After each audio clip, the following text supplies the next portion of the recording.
What's up, guys? How you all doing? Hey, welcome to another Maker Monday. Today we're going to be checking out a few different things, giving you guys an update. Gosh, it's been a while. These Maker Mondays are starting to kind of evolve into kind of like, I guess, like a vlog of the channel in a sense. Kind of getting that vibe, I think. If that's okay with you guys, we'll kind of do that. Just kind of give you a lowdown on what's up with the channel, what's going on in my world, as well as what kind of upcoming videos are going. We're still going to keep the tool of the day though, because I still would like to share tools with you guys of what to use in microelectronics, as well as 3D printing and other aspects of it. So it's just going to be kind of like every Monday we're just going to do stuff makery. It may not necessarily have a specific goal, but just it'll have some information for you at least every Monday. So that's what I'm trying to do. But anyway, it's been a while since we've done this, so I apologize for that, guys. Been very busy with my family and whatnot. As you guys know, I have a pretty good sized family and whatnot, so we've been doing a lot of different things. I've been traveling. You know, you saw that one video of me going to New Orleans. My wife's been traveling. It's been crazy. So apologize for that, but I'm getting back in the saddle. I think I released one video week before last. I hope you guys enjoyed that one. I got a couple more. I got a few more videos coming up. I'm also preparing for Maker Faire.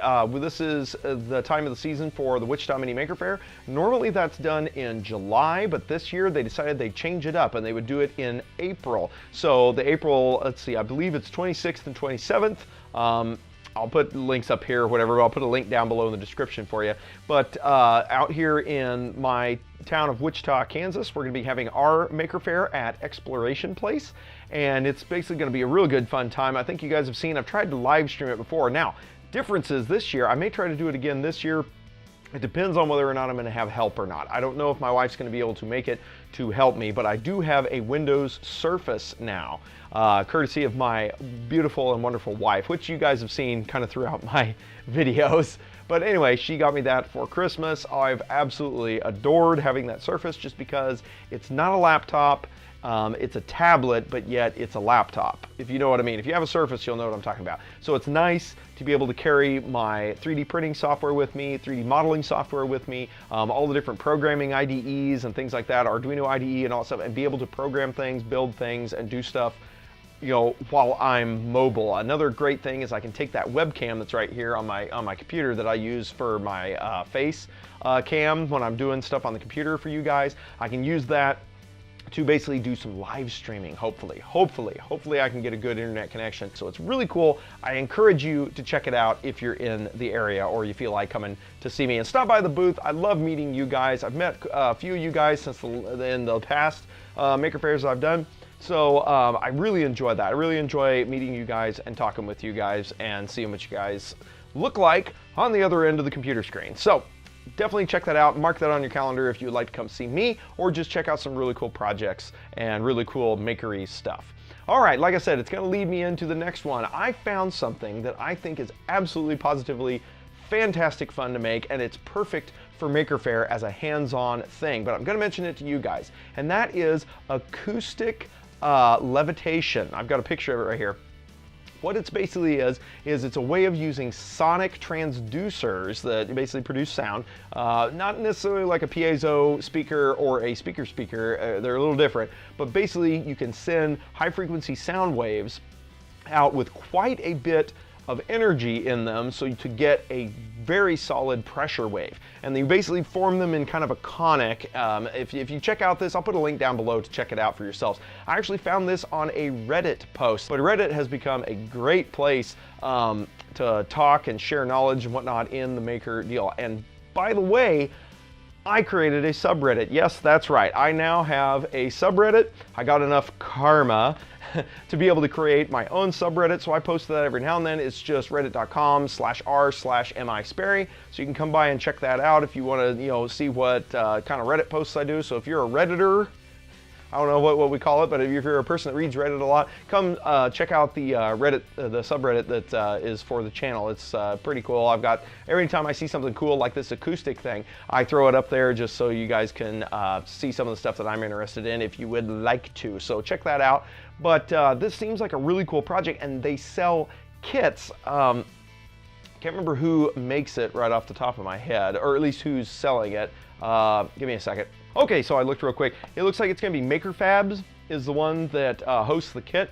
It's not super pricey considering on what all you get in it, but it's basically, it's about $70 US, and comes with all the sonic transducers, comes with the amplifier, and comes with, I think, an Arduino Mini, I think is what it comes with. I think it's Arduino Mini or something like that it comes with. What you can do with it is you can actually put little blobs of liquid or small pieces of styrofoam, or basically certain things that are fairly lightweight. You can actually get it, it will actually hover in between the two sonic caps. Like it's literally, and it's levitated by sound, which is really pretty sweet. And I would love to just play around with that and see how heavy of an object can it levitate, see if I can't maybe get it to move up and down or something like that. I don't know, it just looks like a ton of fun to play with, and it looked like something really awesome to have at Maker Faire, because little kids would probably be just absolutely amazed and putting, like, you know, water droplets and stuff, because you use syringes. I bought a whole pack of these syringes.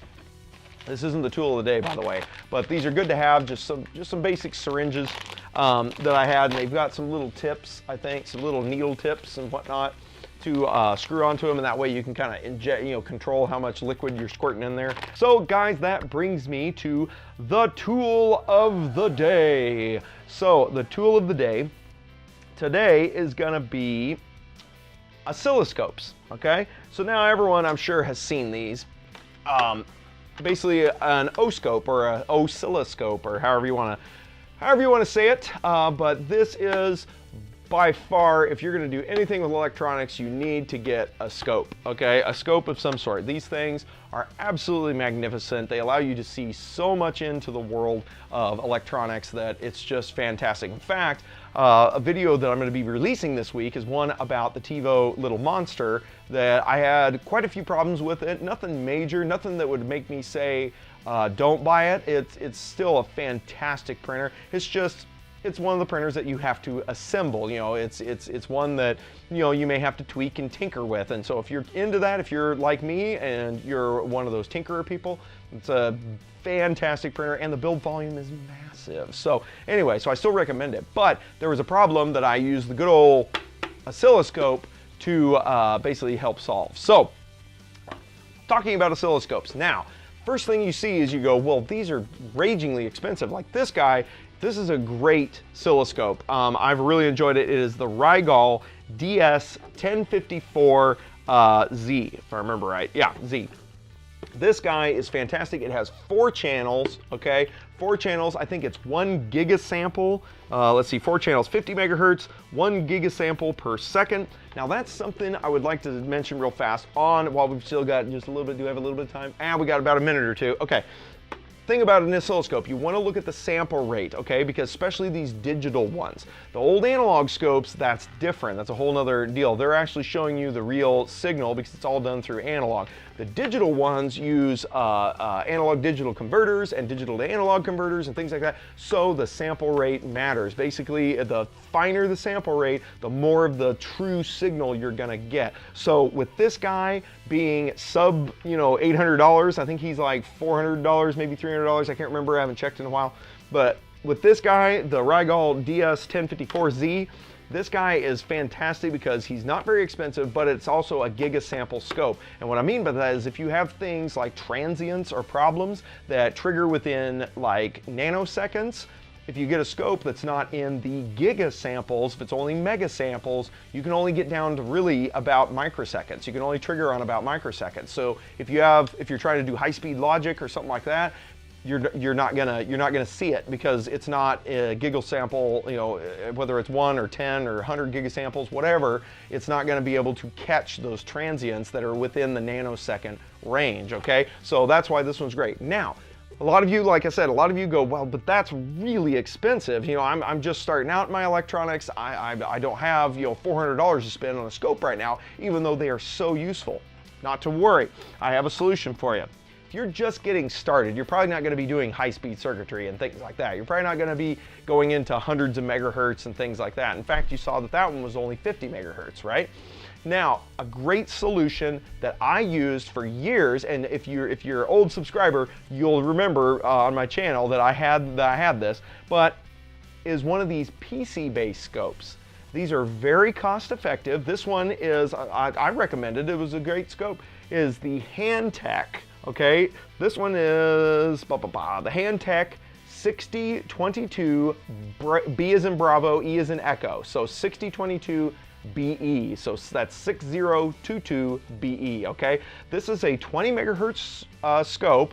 It is a 48 megasamples per second, okay? So that's pretty good. I mean, it's, round up, let's say it's 50, around 50 megasamples per second. So, I mean, you're getting down to microseconds, basically. It's 48, microseconds or whatever it can see, or however that is. So that's pretty darn fast. A lot of our stuff that we do, like with microcontroller stuff, that is in milliseconds. You're delaying maybe 5 milliseconds or 100 milliseconds, or maybe you're doing a PWM wave and it's so many milliseconds in between. A lot of stuff that we do, like that I've done on the channel and stuff with PWM and stuff, is usually in milliseconds. So if it's going to be in milliseconds or even hundreds of microseconds, so tenths of a millisecond, this scope's going to be great for you. It's going to catch everything that you need it to catch, and it basically is a 2-channel, so it actually has 2 channels on it, has the test prongs on it so you can test it, make sure that it's functioning properly, and then it's just USB. You install some software on your computer. This guy is less than $100. I think when I bought this one, I can't remember if it was 75 or if it was 50, because they do make a fancier model. I think it's just higher frequency range. I think it's 50 megahertz or something like that, and it's more expensive. But I think it's either 50 to 70 bucks, so it's not too bad. It's not going to break the bank like a big $450 to $500 scope. Okay, would. All right. So check out these little USB scopes. Like I said, the Handtech 6022BE Bravo Echo. Is a very good one. I used it for years and it worked great for the logic circuits that I was designing. It has triggers, it has basically all the basics, all the basics that you need. So I highly recommend that. So that does it for our tool of the day, and I am totally out of time. Thank you so much for watching. Thank you so much for your patronage. And by the way, check out my Patreon link. If you like what I'm doing here and you want to support the channel, you can become a patron and you will get exclusive content. I need to finish up. I got 2 more videos to go with the programming.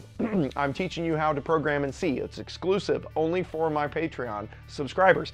I also am going to be doing microelectronics and other videos on basics of electronics from an electrical engineer. So I'm going to be teaching you all that stuff, and those are exclusive to my Patreon subscribers. So if you want to become a patron of the channel, click that link down below, check it out. There's 2 different tiers. One tier you get a few more things than the other, but main thing is that it supports the channel. Helps me, helps you, helps me keep bringing you content. As well as check out the merch down below. I've got a store down below and the Tindy store. I got the USB inspector and many other little helpful items that are in the store. So guys, that ought to do it. Thank you so much for watching. Thank you so much for the support. I'm getting excited about the new videos that are going to be coming. You guys are going to be excited, so please stay tuned because it's going to be some cool stuff. I got way more projects planned, and with you guys' support, I'm able to fund all these projects. So some cool stuff's coming. Stay tuned, and we will see you in the next video.